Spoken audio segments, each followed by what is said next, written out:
ছাত্রদের যে আশা আকাঙ্ক্ষা ছিল সেটা অনেকটা ব্যাহত হয়েছে। ডিক্লারেশনটা কিন্তু অত্যন্ত একটা জরুরি, এটা একটা ইতিহাস।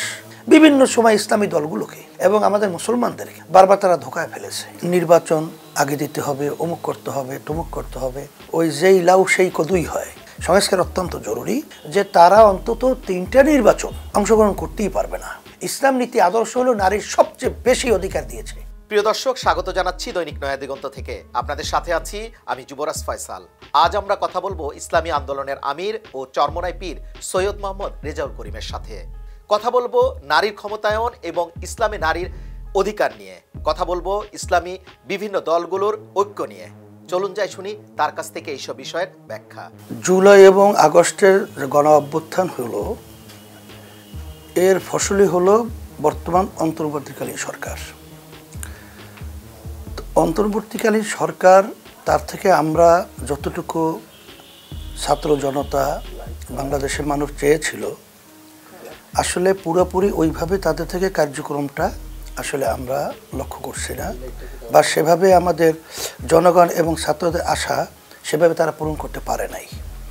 এ না পারার পেছনে কারণ আমরা যেটা মনে করি, একটা হলো যে পরিচালনায় যেভাবে যতটুকু দক্ষতা যোগ্যতা সম্পন্ন ব্যক্তিত্বরা দায়িত্ব পালন করার কথা ছিল, অনেকাংশে সেইভাবে দায়িত্ব অনেকটা মনে হয় আলোচনা ভিত্তিক দেওয়া হয় না, বিধায় এটা অনেকটাই দুর্বলতা আমরা লক্ষ্য করছি।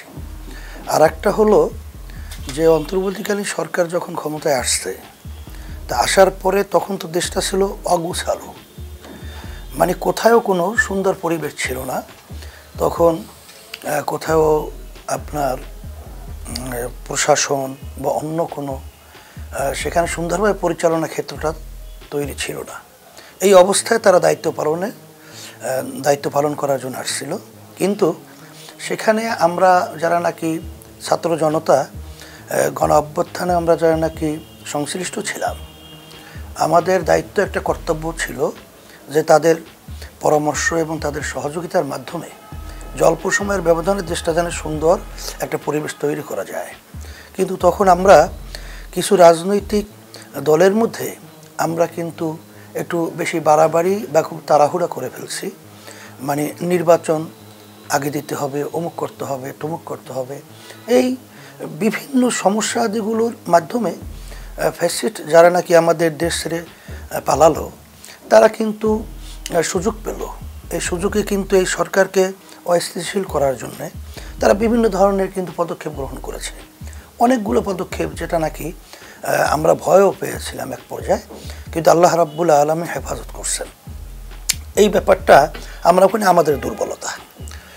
আর অন্তর্বর্তীকালীন সরকার তারা যেভাবে, বিশেষ করে রাজনৈতিক দলগুলো, আমরা যারা গণ অভ্যুত্থানে সংশ্লিষ্ট ছিলাম ছাত্রসহ, সবার সমন্বয় আরও যোগাযোগটা এবং তাদের পরামর্শটা আরও বেশি তাদেরও দরকার ছিল। কিন্তু অনেকাংশে তারা এটা হয়তোবা একটু দুর্বলতা তাদের কার্যক্রমে লক্ষ্য করেছি। তা সবাই সমন্বয় যদি আমরা প্রচেষ্টা করতাম, তাহলে কাজটা আরও সুন্দর হতো। এইভাবেই আমরা অন্তর্বর্তীকালীন সরকারের কার্যক্রমটা আসলে লক্ষ্য করেছি। এখন আমাদের দায়িত্ব কর্তব্য হলো আমরা যেন তাদের যে দেশ এবং মানবতার বিপরীতে যে কার্যক্রমগুলো যায়, এটার ব্যাপারে আমরা তাদের সাথে আলোচনা করে পরিবেশ তৈরি করা।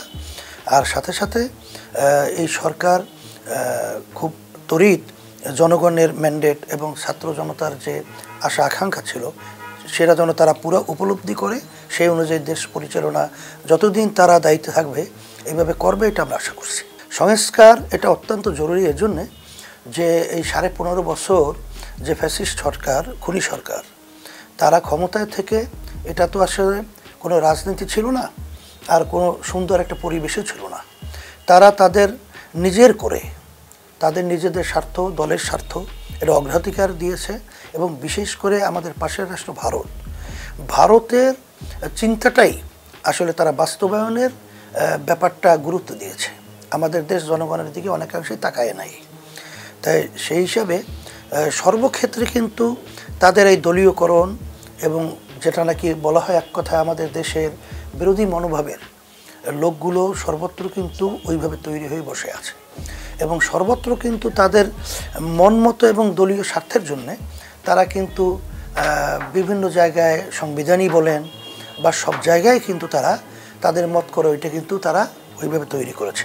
এগুলো যদি সংস্কার না হয় তাহলে তো এখানে একটা যেন তেন নির্বাচনের মাধ্যমে আবার সেই গ্রাম্য একটা কথা আছে যে ওই যেই লাউ সেই কদুই হয়, এইভাবে একটা পরিবেশ তৈরি হবে। বিধায় সংস্কার অত্যন্ত জরুরি এবং এই সংস্কারটা খুব বেশি সময় ক্ষেপণ না করা, এটা একটা যৌক্তিক সময় থাকা, সেটা আমরা বলছি 1 থেকে 1.5 বছর এর মধ্যেই সংস্কারও সম্ভব এবং সুন্দর পরিবেশে একটা নির্বাচন সহ সব ব্যবস্থা করা সম্ভব।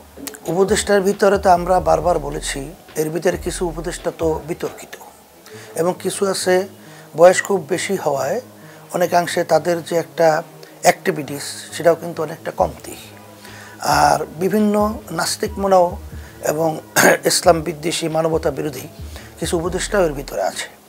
তো সেটা আমরা ফারুকি সহ বিভিন্ন সময় আমরা বলেছি। তারপর অন্তর্বর্তীকালীন সরকার এটাকে খুব একটা গুরুত্ব দিয়েছে বলে আমাদের কাছে মনে হয় না। এটা তাদের জন্য কিন্তু কল্যাণ না। এই উপদেষ্টাদের মাধ্যমে কিন্তু আসলে আমাদের বাংলাদেশের জনগণ এবং ছাত্রদের যে আশা আকাঙ্ক্ষা ছিল সেটা অনেকটা ব্যাহত হয়েছে। এটা আসলে কিন্তু আমরা দুঃখিত। কিন্তু আসলে কিন্তু গণ অভ্যুত্থানের সরকারটা এইভাবে হওয়ার কথা ছিল না। অভ্যুত্থানের সরকার সেইভাবে হওয়া উচিত ছিল, কিন্তু সেখানে প্রথম অবস্থায় যারা নাকি ডিল করছে বা যেভাবে ওটা হয়তো বা কেউ বুঝেও উঠতে পারে নাই, এরকম একটা ঘটনা ঘটে গেছে। কিন্তু এখন কিন্তু আমরা অনেকটা ওই নিয়ন্ত্রিতর মধ্যেই পড়ে গেছি। কিন্তু গণ অভ্যুত্থানের সরকারটা তো নিয়ন্ত্রণের মধ্যে থাকার কথা ছিল না। তারা তো আলাদাভাবে যেহেতু একটা বিপ্লবী সরকারের ওই অবস্থায় থাকা উচিত ছিল। এটা আসলে একটা মিসগাইড বলেন বা যে কিছু একটা হয়ে গেছে আর কি। তবে জুলাই আগস্টের যে একটা ডিক্লারেশন, এটা কিন্তু অত্যন্ত একটা জরুরি, এটা একটা ইতিহাস, এটা তো হওয়া খুবই জরুরি। কেন এত হাজার হাজার লোক তাদের জীবন দিল, একটা উদ্দেশ্য লক্ষ্য তো নিশ্চয়ই ছিল। এত মানুষ পঙ্গু হলো, চক্ষু হারালো, এখনও বন্ধুত্ব অবস্থায় তারা আহত অবস্থায় জেলে দিন রাত কষ্ট করছে, তাদের তো একটা আশা আকাঙ্ক্ষা ছিল। সেই আশা আকাঙ্ক্ষার প্রতিফলন এই ডিক্লারেশনটা যদি না থাকে জুলাই এবং আগস্টের, এটা তো হতে পারে না। এটা হওয়া অত্যন্ত দরকার এবং এটা সবার সাথে পরামর্শ ভিত্তিক, সবাই ঐক্যমতে এটা হওয়া দরকার। যে সংস্কার না হলে তো নির্বাচনের ব্যাপারে আমরা বলে আসছি যে সংস্কারটা হবে এবং যৌক্তিক সময়ের ভিতরে নির্বাচন আসবে। সেটা আমরা 1 থেকে 1.5 বছর একটা সময় বলছি সরকার ক্ষমতা নেওয়া থেকে শুরু করে, এর মধ্যেই এটা সংস্কারও সম্ভব এবং নির্বাচনও সুন্দর একটা পরিবেশ তৈরি করে দেওয়া সম্ভব। 1 থেকে 1.5 বছর আমরা বলছিলাম তার ক্ষমতা নেওয়া থেকে শুরু করে অন্তর্বর্তীকালীন সরকার। এটা তাদের দৃষ্টিতে তারা বলছে, তাদের দৃষ্টি তাদের চিন্তায় তারা বলেছে। আসলে বাস্তবতা হলো এই আওয়ামী লীগ সরকার এই সামনে যে জাতীয় নির্বাচনে যে পরিবেশ তৈরি হবে সেখানে আসার মতো কোনো পরিবেশ নাই, আসতেও পারবে না, কোনো যৌক্তিকতা নাই। কারণ আওয়ামী লীগ সরকার আসলে বাস্তবে আমাদের 3টে জাতীয় নির্বাচন আমাদেরকে ভোট থেকে বঞ্চিত রেখেছে। আমরা এখানে ভোট তো হয়ই নাই, দিনের ভোট রাতে বিভিন্ন সময় বাক্স ভরে রাখা, এটা তো সবাই জানে, জাতি জানে, আন্তর্জাতিকভাবে এটা তো স্বীকৃত। সেই হিসাবে আমরা তো বারবার প্রথম দিকে দাবি করে আসছি যে তারা অন্তত 3টে নির্বাচন জাতীয় এটা তারা অংশগ্রহণ করতেই পারবে না। সেদিক থেকে তারা আসার কোনো সম্ভাবনা নাই, প্রথম। আর দ্বিতীয় কথা হলো যে তারা যে হত্যা এবং টাকা পাচার এবং গুম খুন সহ আয়নাগর সহ যে অনৈতিক কার্যক্রমগুলো এবং যে অমানসিক কার্যক্রমগুলো করেছে, এটার বিচার তো আগে হওয়া লাগবে। আগে বিচার হওয়ার পরে তখন হয়তো আদালত থেকে পরিষ্কারভাবে আসবে যে তারা আসলে রাজনীতি করতে পারবে কি পারবে না। কারণ রাজনীতি করতে হলে তাতে কতগুলো গুণ থাকবে, মৌলিক নীতিমালা এবং দেশেরও আইনের বিচারে তো এগুলো থাকবে। যদি বিচারের মধ্যে তাদের দলীয়ভাবে এটা অপরাধী সাব্যস্ত হয়, হয়তো আদালতে বলবে যে এই অপরাধ যতক্ষণ পর্যন্ত তারা সংশোধন করতে না পারবে ততক্ষণ পর্যন্ত তারা নির্বাচন আসতে পারবে না। এ হলো আমাদের বাস্তবতা, হলো এতটুকুই। আর একটা কথা হলো যারা এই কথা বলছে তাদেরকে তাদের চিন্তা তারা বলছে, আমার তো ধারণা অনুযায়ী যে গণ অভ্যুত্থানে জুলাই আগস্টে মানুষ যেভাবে আওয়ামী লীগের বিরুদ্ধে অবস্থান তৈরি করেছে, তাতে আবার আওয়ামী লীগকে তারা সমর্থন করবে এর পার্সেন্ট খুবই ক্ষীণ এবং খুবই কম, এটা আমার কাছে মনে হইতেছে। পিআর পদ্ধতি ভালো মানি এটাই এখন আমাদের দেশের জন্য অত্যন্ত জরুরি। কারণ 53 বছর যে পদ্ধতিতে নির্বাচন হয়েছে, প্রতিটা নির্বাচনেই কিন্তু প্রশ্নবিদ্ধ। আপনারা দেখেছেন যে 53 বছর স্বাধীনতায় যেই নির্বাচনগুলো হয়েছে, দুই একটা নির্বাচন একটু কম, একেবারে দুধে নেওয়া গ্রাম্য একটা কথা আছে, এরকম নির্বাচন খুব আমাদের সামনে এইভাবে নাই। সব নির্বাচনে কিন্তু প্রশ্নবিদ্ধ। এরপরে আমরা তো দেখি, আপনারা যেহেতু আলহামদুলিল্লাহ সর্বত্র সাংবাদিকতা করেন, আপনাদের তো অভিজ্ঞতা আমাদের চেয়ে বেশিও থাকার কথা। এলাকা ভিত্তিক আপনারা দেখছেন কালো টাকার দৌরত্ব, পেশি শক্তি ব্যবহার, অযোগ্য লোকগুলো অনেক অংশে টাকার বলে, পেশি শক্তির বলে তারা কিন্তু অযোগ্য লোকগুলো অনেকাংশে তারা নির্বাচিত হয়ে তারা সংসদে যায়। স্বাভাবিকভাবে ওই গ্রামে একটা কথা আছে যে আপনি খারাপ থেকে আপনি ভালো কি আশা করতে পারেন। তাই যেই লোকগুলো আসলে দেশপ্রেমিক না হয়, ধার্মিক না হয়, সৎ না হয়, মানবতাবাদী না হয়, এই মানুষগুলো যখন নাকি কোনো সমাজের পরিচালনা আসে, তখন তাদের থেকে যা হওয়া বাংলাদেশে 53 বছর তাই হয়েছে। এখন এর পরিবর্তন অত্যন্ত জরুরি। প্রায় তামাম বিশ্বের ভিতরে দুনিয়ার মধ্যে 91টা দেশের মধ্যে এই পিআর পদ্ধতি নির্বাচন চলছে। সেখানে যার ফলটা আমরা দেখছি, সেটা ফলটা অত্যন্ত ভালোই দেশের জন্য, মানবতার জন্যে অনেক কল্যাণকর। তাই সেই হিসাবে আমাদের এর অনেক আগেই দাবি ছিল যে পিআর পদ্ধতিতে প্রতিটা ভোটারের ভোটের মূল্যায়ন এবং সংখ্যানুপাতিক হারে প্রতিনিধি সংসদে, সেখানে দল সেখানে সংসদে এমপি প্রতিনিধি দিবে। দল তো কখনোই খারাপ লোকদেরকে প্রতিনিধির দায়িত্ব দিবে না, এটি হলো বাস্তবতা। আর এখানে সব দলীয় একটা অংশগ্রহণ থাকবে, যেটা জাতীয় সরকার বলা হয়। সেখানে ছোট দল তারা কিন্তু এই পদ্ধতিতে নির্বাচন যেটা চলছে, কখনোই তারা ক্ষমতায় আসতে পারবে বা তাদের কোনো প্রতিফলন, কারণ ছোটো থেকেও তো ভালো ভালো দেশ পরিচালনার পরিবেশ তৈরি হতে পারে, তাদের ব্রেন থেকে সুন্দর সুন্দর যোগ্য লোক তাদের দায়িত্বে আসতে পারে। কিন্তু এই পদ্ধতির মাধ্যমে তারা তো কখনোই এই দায়িত্বটা তারা বাস্তবায়ন, তাদের প্রতিফলন ঘটাতে পারছে না। তাই পিআর পদ্ধতির মাধ্যমে এটা ঘটাবার একটা সুন্দর পরিবেশ তৈরি হবে। তবে যদি নির্বাচন ওইভাবে তারা দিয়ে বসে বা হয়, তা সেখানে আমাদের প্রস্তুতি তো 2024-এ নির্বাচন হওয়ার কথা ছিল, তখনই তো আমাদের প্রস্তুতি হয়ে আসছে। তা আমরা পরামর্শ ভিত্তিক তখন অবস্থার পরিপ্রেক্ষিতে তখন আমরা সিদ্ধান্ত নেব যে আমরা কি তখন 300 আসনই প্রার্থী দেব না কোন পদ্ধতিতে প্রার্থী দেব, তখন এটা সিদ্ধান্ত দেওয়া যাবে। জামাত তাদের একটা প্রোগ্রাম বরিশালে ছিল, সেই সুবাদে তারা চরমনাইতেও গেছিলো, তারা সারসিনায় গেছিলো, নেসারাবাদেও গেছিলো, সুবাদে তারা চরমনাইতেও গেছিলো। তা যাওয়ায় জামাতের ব্যাপারে, জামাত চরমনাইয়ের ব্যাপারে যে তাদের একটা ধারণা ছিল, তাদের লোকজন সহ তাদের মধ্যে, তাদের চরমনায় যাওয়ার পরে তাদের ধারণাটা স্বচ্ছ হয়েছে এবং সুন্দর একটা পরিবেশও তৈরি হয়েছে। তারা চরমনাই সম্পর্কে জানছে, এতে করিয়া দিকটা ভালো হয়েছে। এটা আমরা অনেক আগ থেকেই এটা বলে আসছি এবং কার্যক্রম আমরা পরিচালনা করতেছি। সেখানে ইসলামের পক্ষে এখন 5ই আগস্টের পরে একটা বাক্স যাওয়ার ব্যাপারে সাধারণ মানুষের চাহিদা, এবং সবাই এই একটা চাহিদাটা আছে যে ইসলামের পক্ষে একটা বাক্স আসুক। এই অবস্থাটাকে সুন্দর প্রতিফলন ঘটাবার জন্যে আমরা ইসলামী আন্দোলন বাংলাদেশ, আমরা অনেক আগ থেকেই আমরা ইসলামী দলগুলোর সাথে আলোচনা করে আসছি, তারাও আমাদের সাথে আলোচনা করতেছে। এতে করে আমরা এখানে ঐক্য শব্দটা ওইভাবে আমরা আলোচনায় নিয়ে আসি নাই, আমরা আলোচনায় নিয়ে আসছি যে নির্বাচনের সময় অন্তত নির্বাচনী সমঝোতা,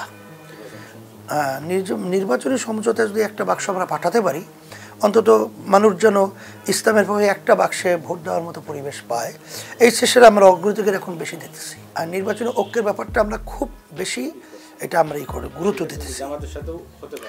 জামাতের সাথে এটা হতে পারে, এটা আলোচনা আনতে হতে পারে। এরপরে ওলামায়ে কেরাম হক্কানি তাদের ব্যাপারে যে আলোচনাগুলো করে, এটা আসা যাওয়া করতে করতে বসতে বসতে আমরা তো তাদেরকে এই কথাও বলেছি বা তারাও আমাদেরকে বলছে যে আমরা বলেছি যে ওলামায়ে কেরাম সহ আপনাদের ব্যাপারে যে কিলুকালুগুলো আছে সেগুলো আপনারা অন্তত বসে, আমরা এক জায়গায় বসলে তো এটা আলোচনা করতে করতে করতে এক পর্যায়ে এটাতে আশা করি সলভ হবে। আর বিএনপির সাথে তাদের যে কার্যক্রমটা, এটা আসলে আমরা দুঃখিত, কারণ তারা ইসলামের মূল্যবোধ সরকার এটা তারা ব্যবহার করে। কিন্তু মির্জা ফখরুল সাহেব যে ইসলামের ব্যাপারে যে বক্তব্যগুলো রাখতেছে এটা অত্যন্ত আপত্তিজনক। সে বক্তব্য রাখতেছে যে মৌলবাদ ইসলামী কখনই ক্ষমতায় আসে নাই, আসার সম্ভাবনাও নাই। আবার কোরআনের সাথে রাজনীতির সাথে কোনো সম্পর্ক নাই। এই কথাগুলো তো আসলে অত্যন্ত আপত্তিকর। এই কথাগুলো কোরআনের ভিতরে রাজনীতি নাই, কোরআন সাথে রাজনীতির সাথে সম্পর্ক নাই, এই কথাগুলো তো আসলে সাংঘাতিক আপত্তিকর। এই কথাগুলো তার বলা আমরা মনে করি ঠিক না। এতে করে বিএনপির সাথে ইসলাম মনা এবং ইসলামী দল এবং ওলামায়ে কেরামের দূরত্ব বাড়বে। যদি এই পদ্ধতিতে আগে যে নির্বাচন হয়েছে ওই পদ্ধতিতে আবার নির্বাচন যদি হয়, তাহলে তো আবারও ফ্যাসিবাদ আবার আসার সম্ভাবনা থাকে বিভিন্ন কায়দায়। ওই এক কথায় যাদের ভিতরে মৌলিক পরিবর্তন দেশ এবং ইসলাম মানবতার পক্ষে তৈরি না হয়, তারা একক ক্ষমতায় আসলেই ওই ফ্যাসিবাদটা বাস্তবে এটা রূপ নেবে। এই জন্যই তো আমরা পিআর পদ্ধতি নির্বাচনের ব্যাপারে জোর দিতেছি।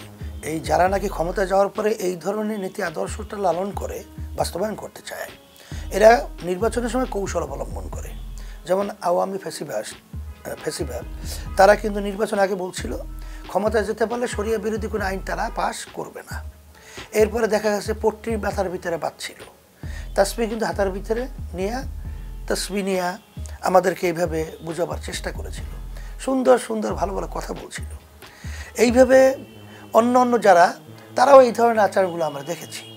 ওই বিভিন্ন মাজার জিয়ারতের মাধ্যমে তারা খুব ধর্ম অনুরাগী এবং ধর্মের ব্যাপারে খুব তারা আন্তরিক, এটা দেখিয়ে বিভিন্ন সময় ইসলামী দলগুলোকে এবং আমাদের মুসলমানদেরকে বারবার তারা ধোকায় ফেলেছে। এই জন্য আমি বারবার বলেছি যে আমাদেরকে বোকা পেয়ে ধোকা দিয়ে তারা ক্ষমতার মসনদে উঠে ইসলামকে বারবার তারা ধ্বংস করছে। এখন ইসলামী আন্দোলন বাংলাদেশ আমরা বলেছি যে না, আমরা তাদেরকে চিনে ফেলছি, আর নতুনভাবে আমাদের যেন ধোকা দিতে না পারে। আসলে 92-100-র ভিতরে মুসলমান এই দেশের মধ্যে %, এই দেশের ভিতরে ভাবধারার নিয়ম নীতি আদর্শ থাকবে ইসলাম, আর অন্য অন্য যারা ধর্ম অবলম্বী থাকবে তারাও ইসলামের ভিতরে যে নিরাপদ, অন্য কোনো দেশে এইভাবে নিরাপদ থাকার কোনো প্রশ্নই আসে না। যেমন ভারত ধর্মনিরপেক্ষতাবাদ বলে, কিন্তু সেখানে মুসলমান তাদের ধর্মীয় তাদের কার্যক্রম স্বাধীনভাবে পালন তো দূরের কথা, তারা স্বাভাবিকভাবে মুসলমান পরিচয়টাই তাদের জন্য দোষ, অন্যায়। এই জন্য তাদের অত্যাচার, বিভিন্ন ধরনের হামলা মামলা তাদের উপরে চলছে।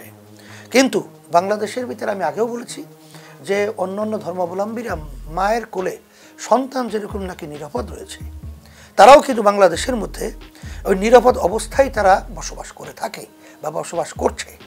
এরা কিন্তু বাস্তবতা বলছি। এরা কিন্তু হিন্দু গোবিন্দবাবু সেদিনকার যে আমাদের যুব আন্দোলনের যে সমাবেশে কনভেনশনে তিনি বক্তব্য রেখেছিল, সে কিন্তু 71 থেকে শুরু করে ইসলামী নীতি আদর্শের সুফলটা কী এটা কিন্তু ওখানে তিনি পরিষ্কারভাবে বলেছেন। আর সাথে সাথে আমরা বাস্তবে বলেছি যে 5ই আগস্ট গণ অভ্যুত্থানের পরে আমাদের দেশে কিন্তু অন্য অন্য ধর্মাবলম্বী তাদের উপরে কোনো ধরনের মুসলমানদের পক্ষ থেকে কোনো ধরনের ধর্মীয় কোনো কোন্দল বা এই ধরনের কোনো আচরণ ঘটে নাই।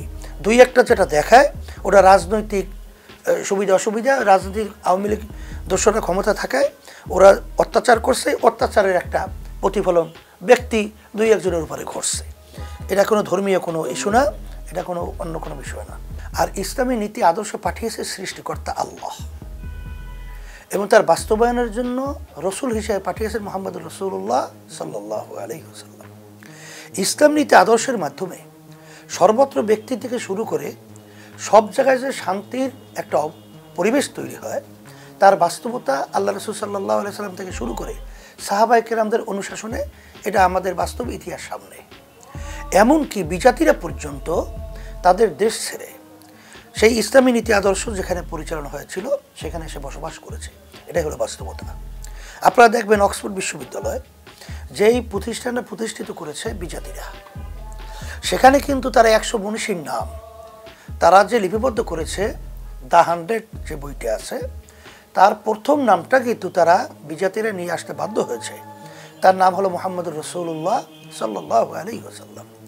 আসলে যারা প্রগতিশীল বলে, এর আসলে প্রগতিশীল এর নামে হলো পশুত্ববাদ, অসামাজিকতা, অসৌন্দর্যতা।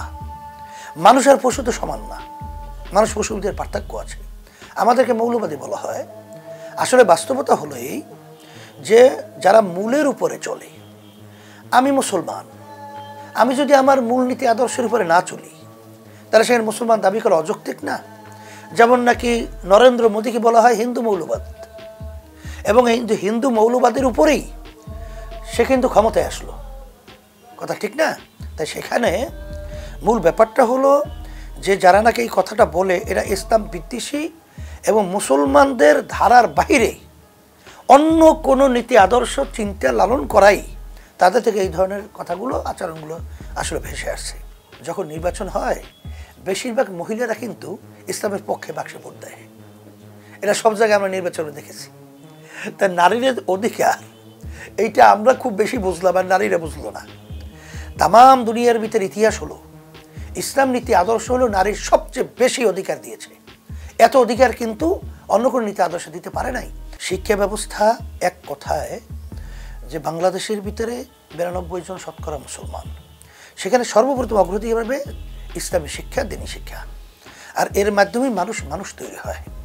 অন্যান্য যে শিক্ষাগুলো আছে সেগুলো থাকবে। আর অন্যান্য ধর্মাবলম্বী যারা আছে তাদের জন্য পৃথক ধর্মীয় শিক্ষা থাকবে। ইসলামের জন্য ভিন্ন ধর্মীয় শিক্ষা এটা থাকবে। আমরা মুসলমান, যদি আমাদের ধর্মের ব্যাপারে আমরা কিছু না জানি তাহলে মুসলমান পরিচয় দেওয়ার কোনো অর্থ আছে? থাকে না। হিন্দুরা তাদের ধর্ম সম্পর্কে তারা জানবে, খ্রিস্টান তাদের ধর্ম সম্পর্কে জানবে। এই জন্য ধর্মীয় শিক্ষাটা অগ্রাধিকার পাবে।